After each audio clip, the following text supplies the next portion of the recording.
So after former President Obama claimed credit for our current economic boom yesterday, President Trump fired back, saying the boom is due to rolling back Obama's policies by cutting regulations and taxes. So who's right? Who cares?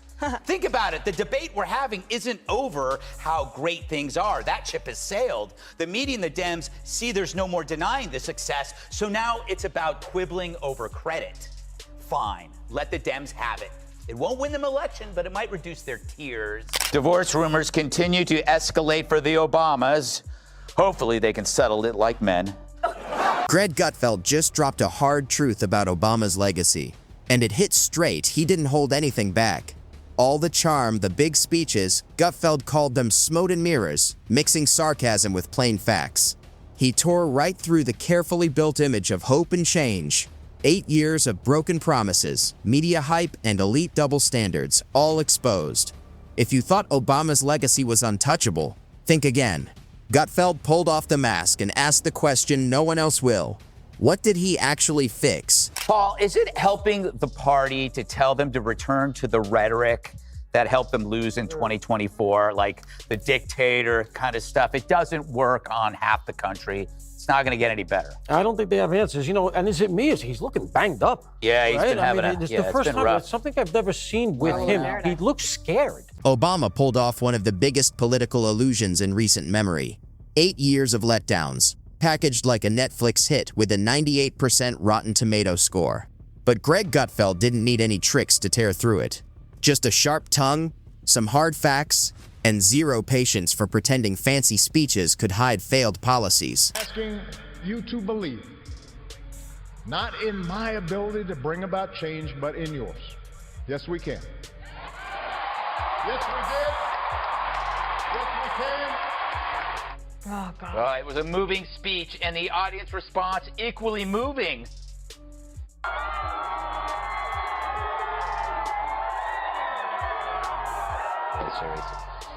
So if the Obama presidency were a film, this speech would be the climax. All that's missing is the horse, the sunset, the rousing closing music as the title card reads the end, perhaps in cursive. Let's be real. Obama ran the country like it was a carefully polished Lincoln profile. All style, very little substance. From all the praise he still gets, you'd think he cured cancer, balanced the budget, and even turned water into almond milk.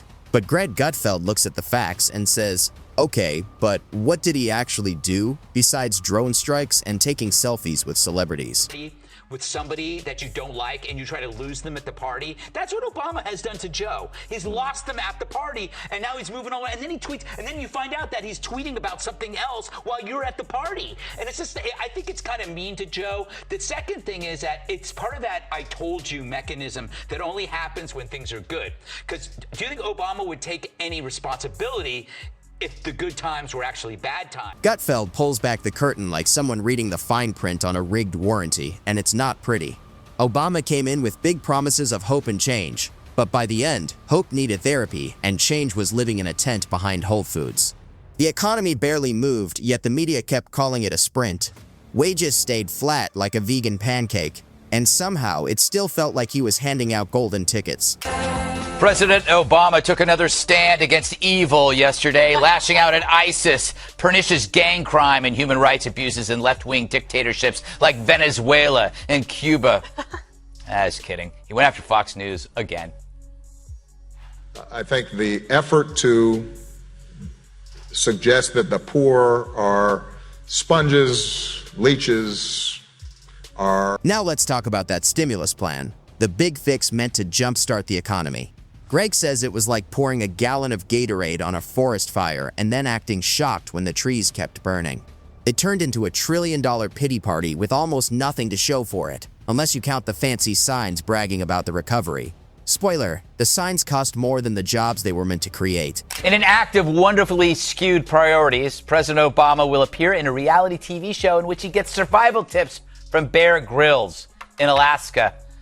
Funny how far that is from the streets of Chicago, outposts in need of real survival training, much like the streets of Baltimore, Milwaukee, New York, New Orleans, where citizens are ventilated daily. Let's talk healthcare. Obama's so-called crown jewel, or maybe a crown of thorns, depending on how many times you've checked your deductible. Greg Gutfeld tears it apart. The rollout was a disaster, like a Christmas tree in a blackout, built by interns who'd never even touched a computer. And remember the promise? You can keep your doctor? Greg's still looking for his, probably in Canada by now. The Affordable Care Act? Less affordable, more like, congrats, you're confused and broke. And that Nobel Peace Prize? Greg still laughs. It's like handing someone a gold medal just for showing up in a shiny tracksuit. Meanwhile, the media cheered. Even when drone strikes hit Reading parties, it was treated like a minor scheduling mix-up. And the surveillance state? Obama promised transparency, then turned the NSA into the official sponsor of Big Brother America Edition. Greg calls it the biggest bait and switch since decaf coffee. Privacy vanished faster than approval ratings. But hey, he said it calmly, so people nodded like it was a TED Talk. Michelle Obama surprised fans on our new podcast by saying her pet peeve about her husband is that he's chronically late. For example, we're still waiting on him to admit he's from Kenya. And as for Barack's pet peeve about Michelle, he's mad that she keeps leaving the toilet seat up. When she cleans it. When she cleans it. Let's rewind to Wall Street. Obama was supposed to be the champion of the little guy, but once he got into office, the only thing little was how often he said no to Wall Street. Spoiler, basically never. Greg says it was like hiring a fox to guard the henhouse and then acting shocked when there were feathers and blood everywhere. The big banks walked away richer, untouched, and smiling, while Main Street got a participation trophy and a foreclosure notice. And the media? Obama didn't even need a press secretary. The entire press corps did PR for him. Greg calls it the golden age of journalistic bootlicking. Every move historic, every mistake strategic, every disaster nuanced. If Obama sneezed, MSNBC would host a full panel explaining how it was a bold new take on climate control. And maybe Obama had something to do with today's economy. I mean, without Obama, would we have Trump? Fact is, this debate says a lot about life today. The Trump economy is so great that Trump haters now want credit for it. Next thing you know, Obama will claim credit for putting kids in cages. Let's talk education. Obama's big fix for schools? Throw piles of cash into the bureaucracy fire and hope a phoenix rises from standardized testing. Greg calls it academic trickle-down. Just dump billions on the unions and hope kids learn to read before they turn 30. Inner city schools didn't get better. They just got a fresh logo and a 5-year plan to nowhere.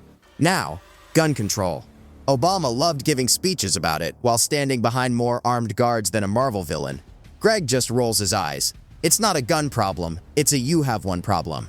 If hypocrisy were an Olympic sport, Obama would be on the podium rocking a custom suit and reading off a perfectly scripted teleprompter.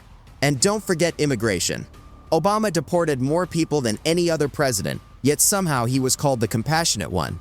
Kids in cages? Yeah, he built those. Just added soft lighting and a gentle piano track to make it look nicer. 5 more words. Fact. Obama's now a Republican. Everyone knows that getting rid of the deficit will require some tough decisions. And that includes cutting back on billions of dollars in programs that a lot of people care about. But what should be easy is getting rid of the pointless waste and stupid spending that doesn't benefit anybody. And then there's the debt. Obama nearly doubled it, but somehow people still talk about him like he was a fiscal Jedi. Greg's jaw drops. Every time someone calls him economically responsible, it's like calling a pyromaniac a pioneer in home heating. Sure, he inherited a mess, but then he added wallpaper, lit it on fire, and blamed the smoke on someone else. And post-presidency? Obama didn't retire, he rebranded. Now he's America's most overpaid narrator. Greg jokes that if Morgan Freeman ever steps down, Obama's already got the cardigan and smug smirk ready. At some point, sipping wine with Silicon Valley starts to feel less like leadership and more like unemployment with better lighting. Then Trump came in and bulldozed Obama's legacy like it was built out of cardboard. You could almost hear the whimper echoing from Martha's Vineyard. Greg says Obama's policies had all the staying power of a dry erase board. He ruled by executive order, then acted shocked when those orders got wiped out faster than a failed TV pilot. On Sunday, Val Jarrett went on CNN to defend her pal, President Obama. I wonder if the president prides himself on the fact that his administration hasn't had a scandal and that he hasn't done something to embarrass himself. The president prides himself on the fact that his administration hasn't had a scandal and that he hasn't done anything to embarrass himself. Now that's a low bar for achievement. He hasn't embarrassed himself. But it's true, no one on his staff was caught in bed with a giraffe yet. But to agree with Val, you got to ignore the IRS, the DOJ, Benghazi, Secret Service, Bo Bergdahl, and the secret server that led to the Orange Crush. And let's not forget, Obama loved to talk about unity, but his real strategy? Divide and distract. While the country argued over bathroom signs and pronouns, Obama sat back like a guy who just tossed a grenade into a dinner party, then complimented the curtains on his way out. Greg Gutfeld says he weaponized political correctness so well that just disagreeing became a hate crime, and sarcasm basically became subversion. The thing about Obama, he wasn't clueless. He was calculating. Every move planned. Every speech rehearsed. Every reaction was timed just right to seem thoughtful. Greg Gutfeld calls it theater governance, and the idea of a scandal-free presidency, he laughs. That's like saying a magician never messes up just because the audience claps. The real reason the scandals never blew up, the media buried them, treating them like awkward family secrets locked in the basement, under a blanket, behind a fridge. Today we woke up to breaking news. Obama isn't woke at all. This idea of purity and you're never compromised and you're always politically woke and all that stuff, you should get over that quickly. The world is messy. There are ambiguities.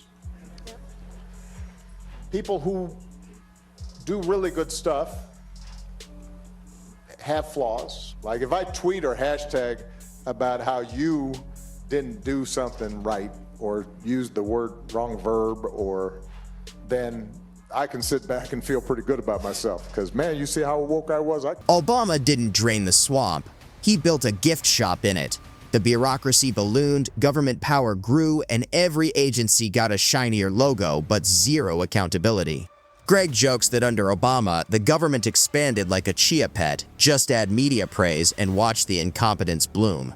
And the arrogance? Greg says Obama could ruin a sandwich and still blame the bread, while praising his own mustard skills. By the time he left office, America wasn't transformed. It was confused, broken, divided, and buried under a mountain of feel-good speeches. He promised to lift the country, yet somehow, he just levitated himself. And somehow, the applause never stopped. And now, technically, it's a scandal telling America you can keep your doctor, a callous deception that hurts millions. And it's a scandal of will to deny a toxic doctrine fomenting apocalyptic violence. And it's a scandal to ignore the modern Black Death, a plague currently crippling Chicago. Obama's tenure had more dirty linen than Charlie Sheen's hamper. But when your heart's in the right place, doing the wrong thing's always forgivable. And maybe scandal was just so common we got... Greg Gutfeld doesn't just roast Obama, he holds up a mirror to the whole show and asks, "Are you seriously still buying this polished branding and filtered Instagram vibe?" Then, with a dramatic pause, he adds, "What you really had was a guy who sold hope like an Apple product and ran the country like a group project led by interns with no Wi-Fi." And we haven't even touched the tech censorship that grew in Obama's cultural shadow, or how he paved the way for identity politics to take over everything from kindergartens to boardrooms. But don't worry, Greg's just getting started. Even now, Obama floats above the chaos like some untouchable oracle, showing up only when the media needs a dose of nostalgic grace. Greg can't help but laugh. This is the guy who helped lay the blueprints for the cultural chaos we're living with today. Cancel mobs, selective outrage, and moral lectures from beachside mansions, all neatly stamped with a presidential seal. Obama didn't just lead, he curated vibes. And the result? A country that confuses hashtags for action and virtue signaling for leadership. But hey, as long as the speech had rhythm and the lighting was soft, everyone acted like the empire wasn't quietly crumbling in slow-motion cinematic style.